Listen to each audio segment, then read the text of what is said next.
G'day, g'day, how you going? What do you know? They'll strike a light. G'day, g'day, and how you going? Just say g'day, g'day, g'day, and you'll be right. Now we come to the portion of the service before we do our Bible study that we address some end times news and trends that are happening around the world as it relates to Bible prophecy. Again, Israel's the timepiece, the prophetic time clock of end times and Bible prophecy. And it's interesting to see how many things are developing just within the last couple days that are going on. And you see the attacks, the anti-Semitism, the constant bombardment from other nations, from the European Union and also the United Nations. The UN chief, according to the Jerusalem Post, urged that they add the Israeli Defense Force to the blacklist. Why? Because there was a statistic that the Secretary General reported last year, or the year before, that the Palestinian children, there's 27, 23 boys and 4 girls, were killed in the West Bank. The number doubled since 2014.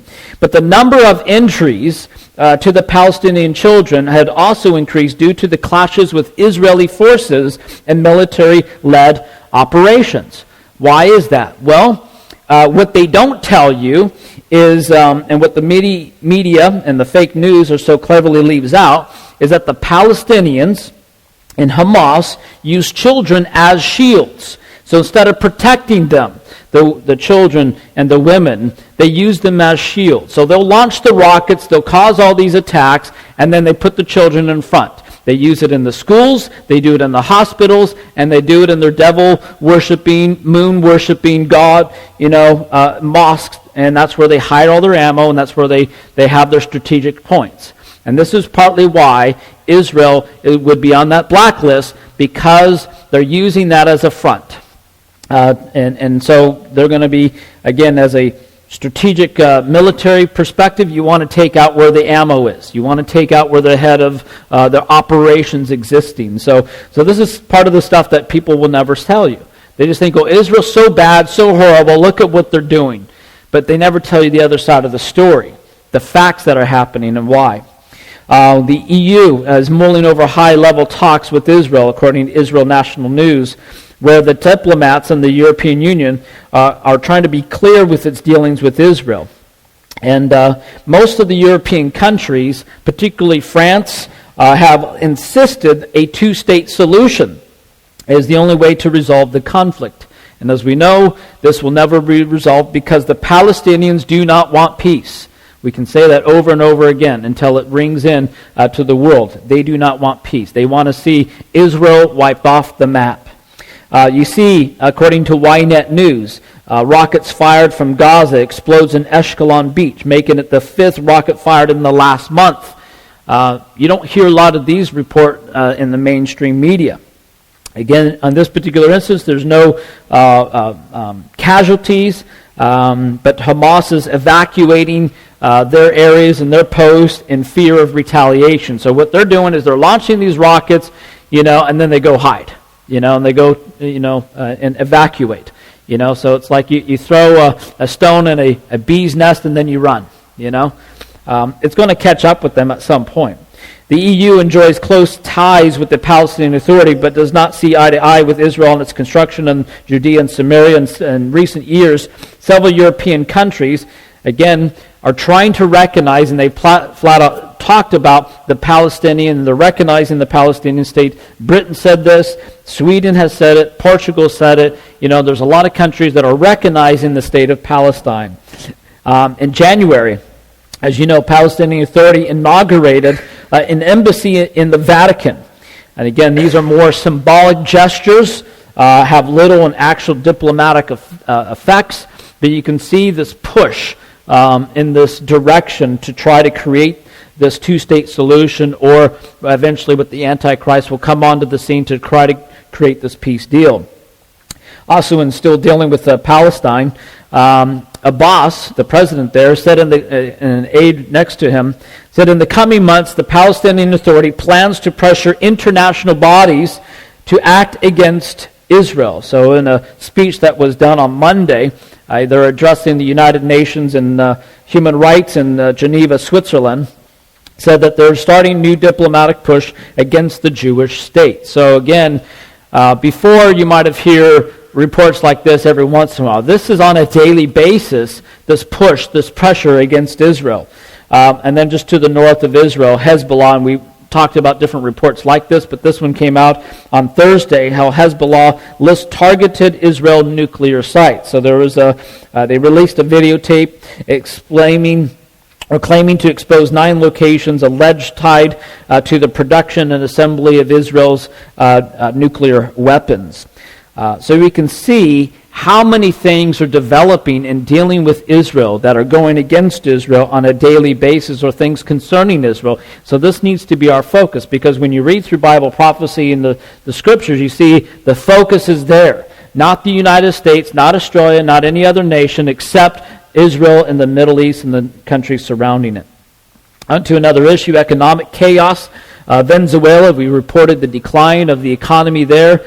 This report talked about how Venezuela is down to its last $10 billion. That's not a lot of money for a country, $10 billion. So it has in foreign reserves left over, according to a recent central bank data. The rest of the year, Venezuela owes roughly $7.2 billion in outstanding debt payments. Back in 2011, they had $30 billion in reserves. In 2015, they had $20 billion. The trend can't persist much longer. Again, it's hard to know exactly when they will run out of cash, but there's going to be absolute chaos once that happens, similar to what happened to Greece the other year. On a moral issue, again, we're starting to see just the decline of not only the media, but you see how Disney is really pushing this LGBT agenda. So they had a little TV cartoon show that aired not 1, not 2, but 3 same-sex cartoon kissing all at once. So this is a significant step toward the LGBT visibility, particularly considering the audience to show young children. So they're pushing this agenda like never before. Not only do they have these things in their theme parks and the Beauty and the Beast shows, even in the sitcoms, where back in 2014, when a lesbian parenting featured in the show called Good Luck Charlie. And then there's these conservative group called 1 Million Moms complained about this deception, and within the year that show closed down. So you can see the power of dealing with situations like that. But you can see this agenda is really being pushed like never before. And then you see such confusion, such demonic influence, not only what you're seeing and hearing what's going on in Mardi Gras up in Sydney right now this weekend, and the flaunting of sexual immorality. But here's a guy that, crazy. He spends over $50,000 over 100 procedures to transform into a genderless alien. You can see just the demonic stuff that's behind this. And so people, hey, that's a great idea. And there's more people that are wanting to go genderless. So they're not neither male nor female. Well, you have to be one or the other. It's the way God created all of us. So this is 22-year-old. His name's Vinny O. It gives it away right there. Oh, no. But he's had all these procedures done. He wants to become a genderless extraterrestrial. So you just see just the craziness of what's happening. And then to end on a positive note, this is cool. The most watched film in history is the Jesus film. And it reached the 1,500th language in translation. And this report came out of the Breaking Christian News. Again, since 1979, when they created this film, the resources and strategies, they're trying to reach the world, though. 7.5 billion people, 230 countries. And so they've gone in, they've translated the language. So what an opportunity to have a gospel presentation in your own language. And so there's more than 490 million indicated decisions for Christ following the film, which is amazing to see. So they completed this 1500th language translation, which is a huge milestone. That, my friends, is good news to hear. To see the gospel going out, to affecting change in people's lives. And we need to be praying for those that are watching and listening that haven't made decisions yet, that they would eventually surrender their lives to Christ. Those who have made decisions for Christ, that they would follow Christ all the days of their life. That they wouldn't compromise in their faith, even if it's costing their life. And a lot of these people groups that would kill them for this decision. And we need to be praying for those serving in this type of ministry. Praying for wisdom and provision and protection, that God continues to expand the ministry and sharing the gospel.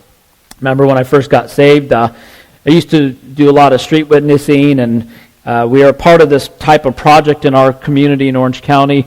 So there's about 200 houses that I door knocked on and was going to give them the video. And again, if they want a video, hey, great, here it is. But I was shocked and kind of very discouraged when I was young. To have so many people shut the door in my face and just not interested. So out of that, 200, maybe one or two I can remember that actually received the video at the time, video cassette. It shows you how old I am. And but the important thing is to keep pressing on. It is heartbreaking to see how people reject it. Hey, I'm not interested. But we need to keep telling people. We need to keep living out the gospel and sharing the good news with as many people as possible. Amen? And that concludes today's update.